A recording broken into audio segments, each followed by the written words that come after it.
Hello friends, welcome back to another video from growing together with Shrish.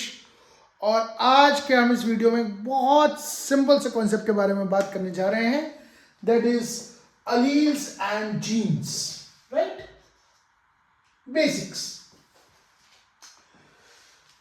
उससे पहले मैं आपको ये भी बता दूं कि हमारा जो नेक्स्ट टॉपिक होगा वो हार्डी-विंगबर्ग लॉ होगा, हार्डी-विंगबर्ग इक्विलिब्रियम होगा। अब आप लोग मुझसे ये भी कहेंगे कि सर आपने तो डीएनए रेप्लिकेशन पढ़ाने की बात की थी फ्राइडे को, वो तो आपने स्टार्ट ही नहीं करी। उसी का फाउंडेशन ले करने जा रहा हूं आज से, अलील और जीन्स का, ताकि आपको हार्डी-विंगबर्ग इक्विलिब्रियम भी समझ में आ जाए और डीएनए रेप्लिकेशन भी समझ में आ जाए। एक बात याद रखिए दोस्तों, आपका गेट का पेपर 7 फरवरी 2026 का है। आपके पास लगभग अभी 31 डेज का अगर आप जनवरी मान लेते हैं और 4 दिन का फरवरी, 4 दिन का दिसंबर और 3 दिन का दिसंबर, राइट? और आपके पास ज़्यादा टाइम है नहीं, आपके पास केवल और केवल एक ही महीना है, ठीक है? आपका पेपर 9 से 12 और 3 से 6 होगा। मेरे टाइम पे यही टाइमिंग थी, अब हो सकता है आपका टाइम थोड़ा सा डिफरेंट हुआ हो। अपने एडमिट कार्ड पे जरूर देख लीजिएगा। बेहतर हो आप एक्सेल और बीटी दोनों का पेपर दें, एक्सेल यानी लाइफ साइंसेस और बीटी यानी बायोटेक्नोलॉजी। खैर, वो आपकी पर्सनल चॉइस है। मैं बात करने जा रहा हूं कुछ बेसिक्स के बारे में, और मैं एग्जाम्पल उठाता हूं अपना वही फेवरेट वाला जो मैंने अभी आपको जिसके लिए बारे में एक्सप्लेन किया था, और मैं आपको एबीए ब्लड ग्रुप के माध्यम से ही एलील और जीन का भी कंसेप्ट समझाने की कोशिश करता हूं, ठीक है? देखिए, आपको यह पता है कि ह्यूमन हैप्लॉइड होते हैं 2n = 46। हमारे पास 46 क्रोमोसोम्स है, ठीक है? 2n = 46 का मतलब क्या है कि क्रोमोसोम नंबर 9 और क्रोमोसोम नंबर 9 की 2 कॉपीज है आपके पास, 2 कॉपीज है। ये 2 कॉपीज आपको कहां से मिली? एक ये फादर है और एक ये मदर है, इनके पास भी क्रोमोसोम नंबर 9 और क्रोमोसोम नंबर 9 की कॉपीज है। ये इनको कहां से मिली? अपने पेरेंट्स से मिली होंगी, आपके दादा दादी नाना नानी से मिली होंगी। यानी पापा को अपने क्रोमोसोम नंबर की एक कॉपी अपने पापा से यानी आपके दादाजी से मिली होंगी, और दूसरी कॉपी आपकी दादी जी से मिली होंगी। सिमिलरली आपकी मम्मी को अपनी एक कॉपी आपके नाना से और दूसरी कॉपी आपकी नानी जी से मिली होंगी, नाना जी और नानी जी से मिली होंगी, नाना जी और नानी जी से। अब हम स्टोरी में थोड़ा सा तड़का लगाते हैं और बात करते हैं एबीओ ब्लड ग्रुपिंग की। मेरी ड्राइंग ज़्यादा अच्छी नहीं है, प्लीज़ थोड़ा सा बर्दाश्त करिएगा, पर कंसेप्ट समझा के जाऊंगा, इस बात का वादा है। आपको अपने पापा से ब्लड ग्रुप क्रोमोसोम नंबर 9 पे क्या हो सकता है? आपके पापा का ब्लड ग्रुप बी हो सकता है, ए हो सकता है, ओ हो सकता है, और वो बी ऐसे हो सकता है कि वो होमोजाइगस हो, ठीक है? आपकी मम्मी के पास इसी जीन का ऑल्टरनेटिव फॉर्म हो सकता है IA, और ये मान के चल रहे हैं सिंपलेस्ट केस में, जैसे मैंने आपको स्टार्टिंग में समझाया था कि इनके पास भी होमोजाइगस कंडीशन है। अब क्या ए और बी आपस में अलील है? जी हां, बिल्कुल है, क्योंकि वो ऑल्टरनेटिव फॉर्म ऑफ जीन्स है। अब आप ये बताइए मुझे कि ये क्रोमोसोम्स पे ये जो आपने ये ड्रॉ किया है, मैंने 4 ये जो रेड लाइंस ड्रॉ करी हैं, व्हाट आर दे? ये चीजें क्या हैं? They are alleles. तो अलील्स का जो डेफिनेशन है वो क्या है, इसको समझते हैं। Alleles are nothing but alternative forms of gene is called allele लिखेंगे अपनी कॉपी में, अपने नोट्स में। Alternative forms of gene is called allele. Alternative क्यों? क्योंकि पापा के पास IB है और मम्मी के पास IA है। ठीक है। अच्छा, क्या अगर मैं इसी क्रोमोसोम्स को थोड़ा सा यहां पे शिफ्ट करने की कोशिश करूं, तो क्या अगर मैं एक में IB डालूं और एक में IO डाल दूं और एक पेरेंट में IA डाल दूं और इस क्रोमोसोम को थोड़ा सा शिफ्ट करके इधर ले आऊं और इसमें IO डाल दूं, तो क्या बन जाएगा? क्या ये अलील्स है? ये चारों क्या एक ही पोजीशन पे है? जी हां, ये भी अलील्स है। अलील क्या होता है? ऑल्टरनेटिव फॉर्म ऑफ जीन होता है।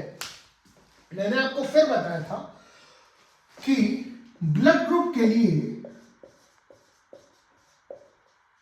कुछ एंजाइम्स होते हैं, इसके बायोकेमिकल पाथवे में भी आएंगे लेकिन अभी नहीं। इसके कुछ एंजाइम्स होते हैं, कुछ IA बनाते हैं, कुछ IB बनाते हैं, कुछ IO बनाते हैं। IA A एंटीजन बनाता है, IB B एंटीजन बनाता है, IA निल एंटीजन बनाता है। ठीक है। ऑल्टरनेटिव फॉर्म ऑफ जीन्स को हम अलील्स कहते हैं। तो मेरे ख्याल से अब आपको अलील का कंसेप्ट समझना है। मैंने यही एग्जाम्पल क्यों लिया, उसके दो रीजन है। पहली बात तो ब्लड ग्रुप अभी आपने पढ़ा है मुझसे। दूसरी बात, मुझे आपको यह समझाना था कि ऑल्टरनेटिव फॉर्म्स ऑफ जीन्स को ही अलील्स कहते हैं। गौर करने वाली बात यह है, और ये सवाल है मेरा आप लोगों से, जो भी मुझसे क्लास ले रहे हैं, जो भी मेरे से पढ़ रहे हैं, कि और बहुत ही बेसिक सवाल है और बहुत ही गहरा सवाल है आप लोगों से मेरे पास एक क्रोमोसोम का पेयर है। I have 2 pairs of chromosomes. ये मार्कर थोड़ा सा लाइट है, थोड़ा सा डार्क कर देता हूं ताकि आप लोगों को ये समझ में आ जाए। आज मैं आप लोगों की एलील की डेफिनेशन और जीन की डेफिनेशन तो स्ट्रॉन्ग करा के रहूंगा। A, B, C and D, E, F, H, I, F, S, R, T, Q, J। अब आप मुझे ये बताइए, मैं क्वेश्चन बना रहा हूं आपसे, क्या A, B, C और D अलील्स हैं? मेरा सवाल फिर से सुनिएगा। Is A, B, C and D alleles? Is A, B, E and F alleles? Is H, R, T, Q allele? Or is J and I allele? Multiple select question है gate का, आराम से सॉल्व करिए, 2 minute लगाइए, अलील की definition समझिए और बताइए क्या अलील है। इनमें से कौन कौन से ऑप्शन में, ऑप्शन नंबर 1, 2, 3 और 4, कौन कौन से इनमें से अलील्स हैं?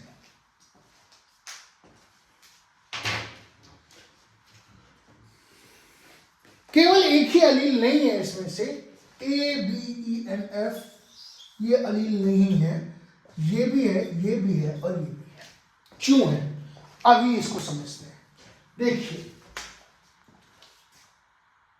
बच्चन थे कि A, B, C and D alternative forms of genes हैं,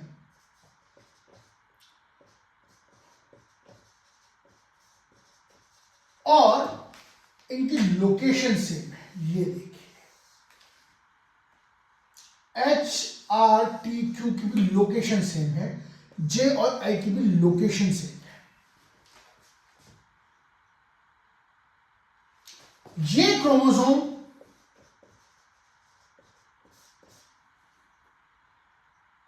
कोई भी क्रोमोसोम मान लेते हैं, क्रोमोसोम 15 मान लेते हैं।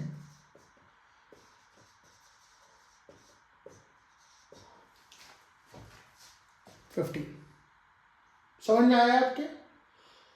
एक क्रोमोसोम का पेयर आपको अपने फादर से मिला, एक मदर से मिला। ए बी सी डी यानी ए और B alternative forms of alleles हैं, यानी फादर हेट्रोजाइगस है और मदर भी हेट्रोजाइगस। एक पर्टिकुलर जीन के लिए जिसके 4 ऑल्टरनेटिव फॉर्म है, ए फॉर्म है, बी फॉर्म है, सी फॉर्म है, डी फॉर्म है, और वो दोनों क्रोमोसोम 15 पे पाए जा रहे हैं, तो वो अलील हैं। ए बी ई एफ अलील क्यों नहीं है? ए और बी तो अलील हैं और ई और एफ तो अलील हैं, लेकिन ए बी ई एफ अलील क्यों नहीं है? क्योंकि इनका लोकेशन चेंज हो गया। अगर मैं इसको क्रोमोसोम 15 की जगह मैं क्रोमोसोम इसको 20 डाल दूं तो क्या इनमें से कोई अलील होगा? नहीं होगा, क्योंकि क्रोमोसोमल पोजीशनिंग ही चेंज हो गई है। ठीक है, अलील का ये कंसेप्ट आपको समझ में आ रहा होगा। मैं इसको और अच्छे से एक्सप्लेन करूंगा जब मैं आपको आगे जेनेटिक्स और डिटेल में पढ़ाऊंगा। अभी एक बेसिक आप लोगों ने समझा। अब मैं आपको एक छोटे से जीन की डेफिनेशन बता देता हूं। जीन क्या होते हैं? अलील्स मैंने समझा दिया आपको, अब मैं आपको जीन्स बता देता हूं।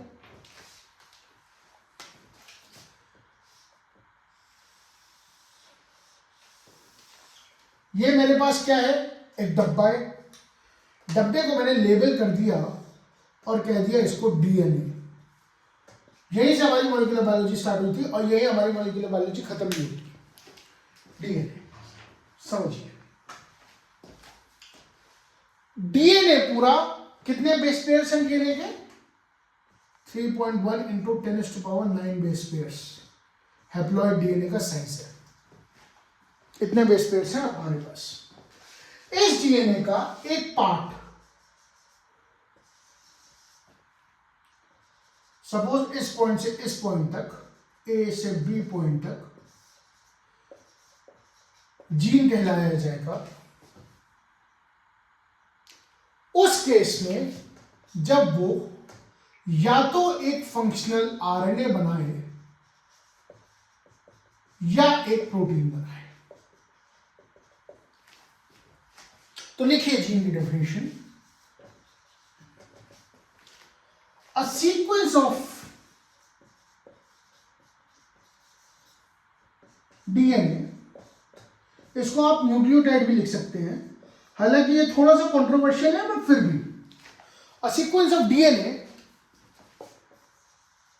दैट मेक्स अ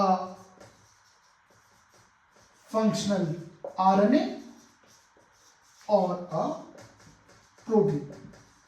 जो थोड़ी सी हायर लेवल की बायोलॉजी जानते होंगे वो इस लाइन को समझ पा रहे होंगे, बट आपके लिए इतना समझना जरूरी है कि जीन क्या है? एक सीक्वेंस ऑफ डीएनए है जो कि बनाती है या तो फंक्शनल आरएनए या प्रोटीन। समझ में आया आपके?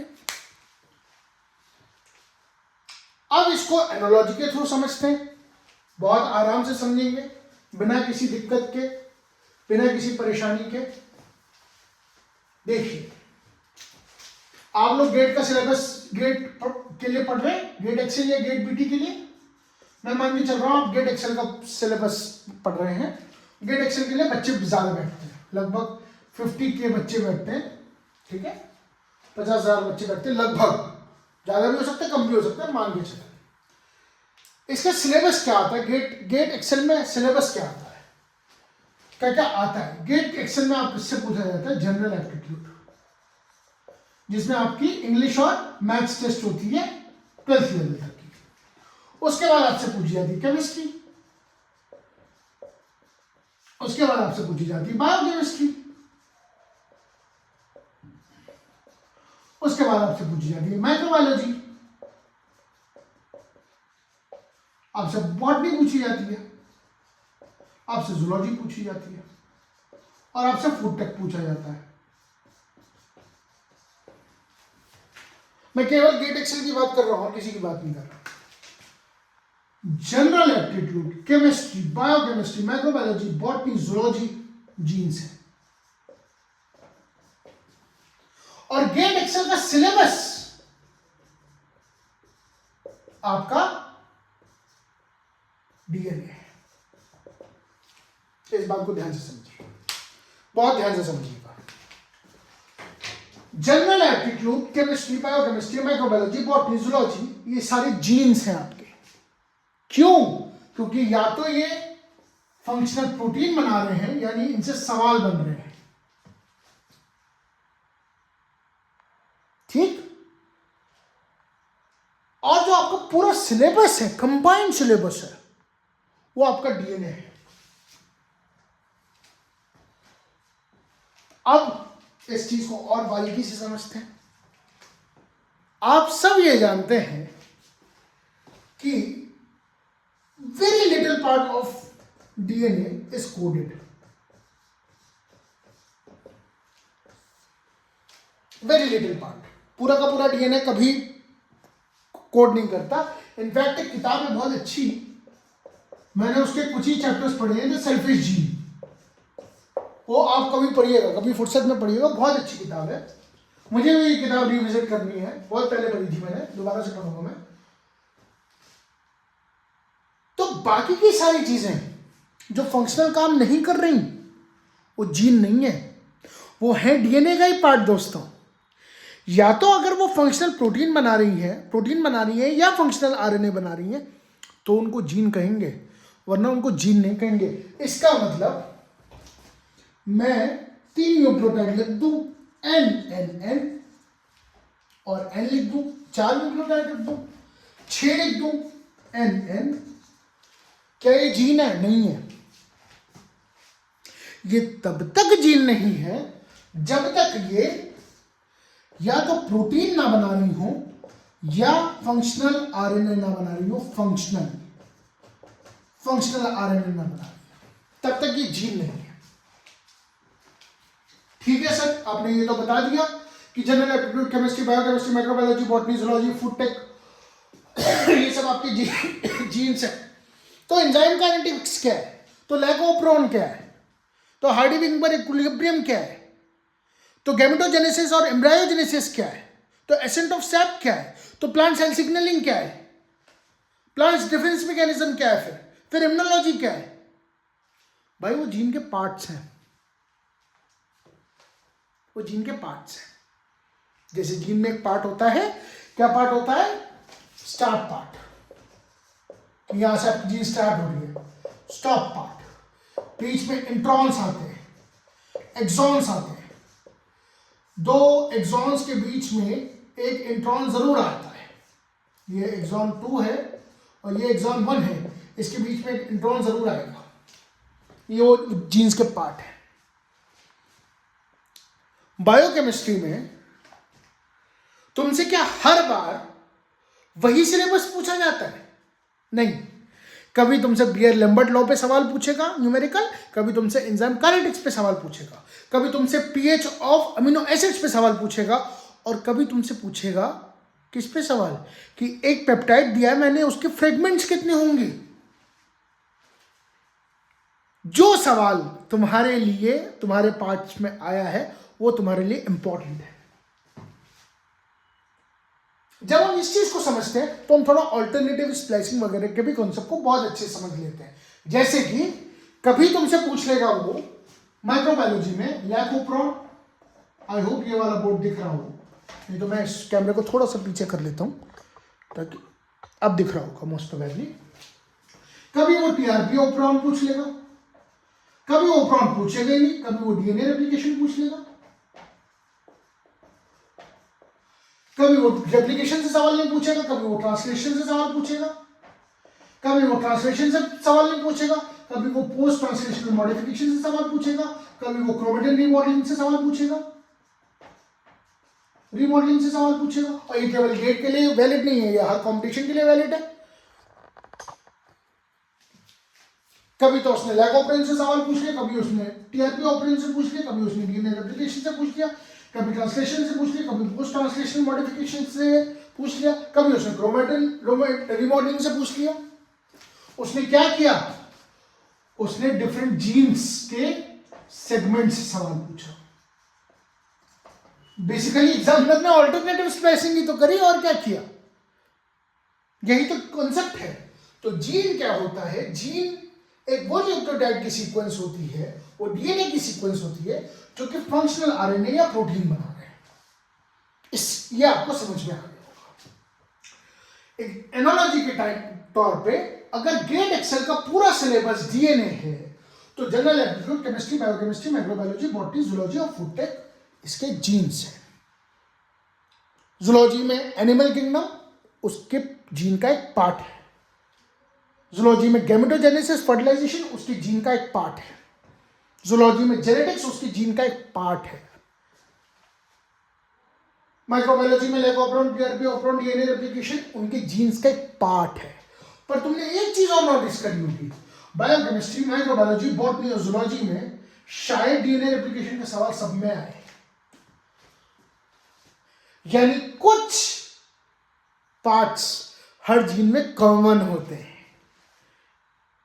समझ में आया? हालांकि ऐसा होता नहीं है कि एक ही साल में डीएनए रेप्लिकेशन का सवाल बायोकेमिस्ट्री, माइक्रोबायोलॉजी, बॉटनी, जूलॉजी में से सब में आए, पर ऐसा हो सकता है ना, ठीक है। यानी कि start site, end site, exon और इंट्रॉन लगभग हर जीन का पार्ट होते हैं। मैंने कहा लगभग क्योंकि बायोलॉजी में एक्सेप्शंस चलते हैं दोस्तों। तो आज हमने दो चीजों के बारे में बहुत डिटेल में पढ़ा। पहले तो हमने अलील के बारे में पढ़ा और दूसरा हमने जीन के बारे में पढ़ा, ठीक है। क्लास का अंत करने से पहले जो पिछली बार होमवर्क दिया था वो किस किस ने किया है? किस किस ने होमवर्क किया है पिछली बार का दोस्तों, ये तो बताओ। नहीं किया है तो तुम्हारा लॉस है, किया है तो तुम्हारा फायदा है। अगर कर नहीं पाए हो तो इसका मतलब तुमने रुकी ध्यान से नहीं देखा। खैर,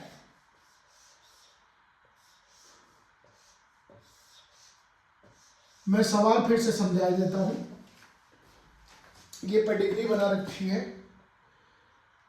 एक बेटी का ब्लड ग्रुप ए है, एक बेटी का ब्लड ग्रुप ओ है, एक फादर का ब्लड ग्रुप ए है, केवल इतनी बात बताई थी। और मदर का ब्लड ग्रुप मैंने पूछा था। इसके जीनोटाइप बताएंगे फटाफट।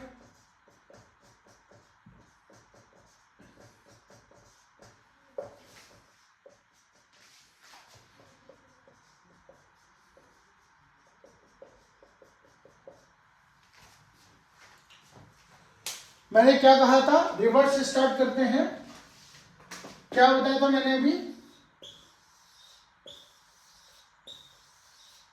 क्रोमोसोम नंबर 9 की बात हो रही है यहां पे।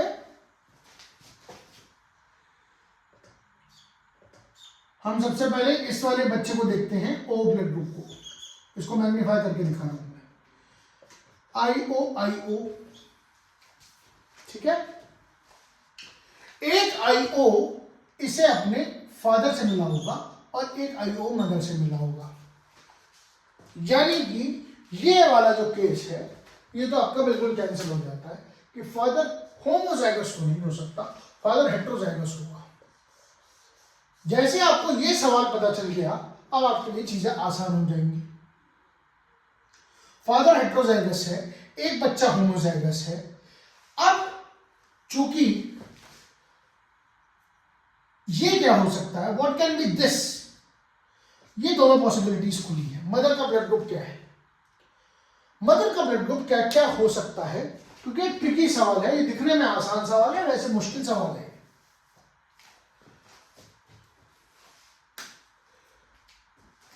बच्चे का ब्लड ग्रुप ए है, यानी कि ये कंडीशन भी हो सकती है और ये वाली कंडीशन भी हो सकती है। मदर का ब्लड ग्रुप मुझे पता लगाना है। मदर का ब्लड ग्रुप क्या हो सकता है, ये मुझे पता लगाना है। मदर का ब्लड ग्रुप, एक बात तो कंफर्म है कि एक IO से अपने फादर से मिला है, इस बच्ची को एक IO अपने फादर से मिला है, तो एक मदर से तो मिलेगा, एक मदर से मिलेगा इसको IO, यानी मदर है तो हेट्रोजाइगस।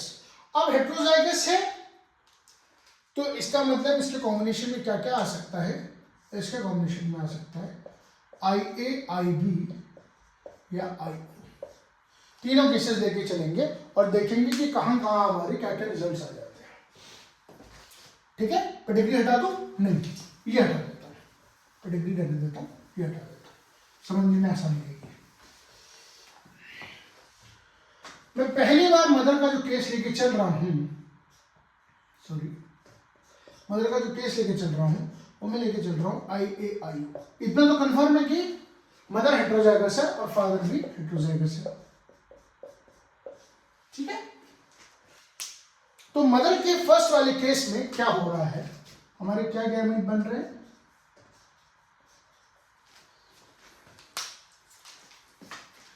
एक मेरा IA गैमेट बन रहा है, एक मेरा IO गैमेट बन रहा है, एक मेरा IA गैमेट बन रहा है, एक मेरा IO गैमेट बन रहा है।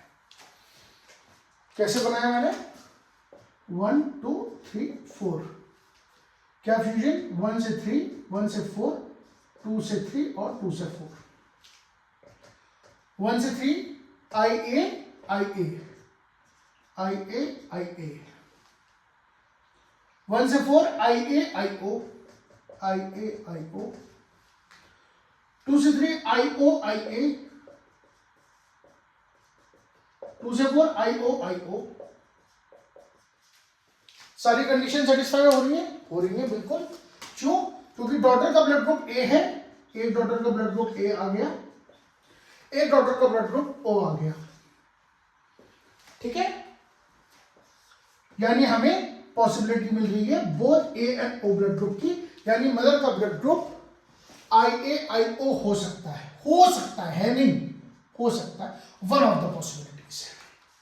ये क्वेश्चन काफी डिफिकल्ट है, आसान नहीं है ये क्वेश्चन, आसान दिख रहा होगा लेकिन आसान है नहीं। ये वन ऑफ द पॉसिबिलिटीज है इसके ब्लड ग्रुप की, वन ऑफ द पॉसिबिलिटीज, सारी नहीं। ठीक है, दूसरी पॉसिबिलिटी लेके चलते हैं। ठीक है, दूसरी पॉसिबिलिटी लेके चलते हैं। मान के चलते हैं कि मदर का ब्लड ग्रुप IBIO है, फादर तो IOIA ही है, क्योंकि फादर का ब्लड ग्रुप एक A तो है ही, और एक चूंकि वो अपनी बेटी को IO तो देगा, तो कैसे देगा, तभी दे पाएगा जब वो हेट्रोजाइगस होगा। ये बात समझ में आनी, बना लेते हैं इनके गैमेट्स, कैसे बनाते हैं, IB IO IA IO, यानी कि फ्यूजन करा दो, 1 2 3 4, 1 का 3 के साथ, 1 का 4 के साथ, 2 का 3 के साथ और 2 का 4 के साथ करा दो। 1 और 3 IA IB क्या हो गया, AB ब्लड ग्रुप हो गया। 1 का 4 के साथ यानी कि IB IO B blood group हो गया। 2 का 3 के साथ IO IA क्या हो गया, what is the A blood group, और IO IO O blood group. Condition satisfy हो रही है, हाँ हो रही है। एक बेटी का ब्लड ग्रुप A है, एक का O है। हमने ये कब कहा कि उनके ब्लड ग्रुप A B और B हो नहीं सकते, ये तो मैंने नहीं कहा, मैंने यही तो कहा कि एक बेटी का ब्लड ग्रुप A है, एक बेटी का ब्लड ग्रुप O है, यानी मदर का ब्लड ग्रुप IB IO भी हो सकता है। तीसरे केस में मदर का ब्लड ग्रुप क्या होगा, ये भी पता लगा लेते हैं। अगर मदर का ब्लड ग्रुप IOIO है और फादर का ब्लड ग्रुप IAIO है, तो क्या बन जाएगा, गैमेट्स बन जाएंगे IOIO IAIO, फ्यूजन हो जाएगा IOIO IOIO IOIO IAIO, क्या बन जाएगा, 3 केसेस में O बन जाएगा, एक केस में A बन जाएगा, यानी मदर का ब्लड ग्रुप IO भी हो सकता है।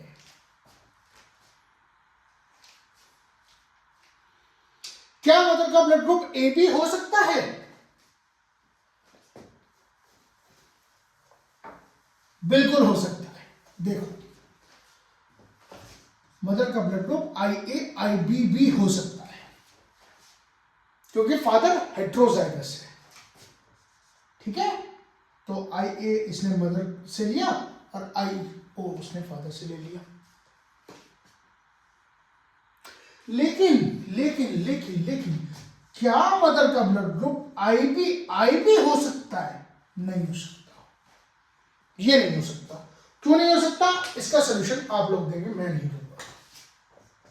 तो mother can be A positive, B positive, O positive और AB positive. To be honest, positive में A, B, O और AB चारों ब्लड ग्रुप मदर के हो सकते हैं। ये इस क्वेश्चन का सोल्यूशन है। बहुत ट्रिकी सवाल है, आराम से करिएगा, इसको आराम से समझिएगा। नहीं समझ में आया लिख के बताइएगा, और प्रैक्टिस प्रॉब्लम्स दूंगा इसी पर, ताकि आपका कंसेप्ट और क्लियर हो जाए।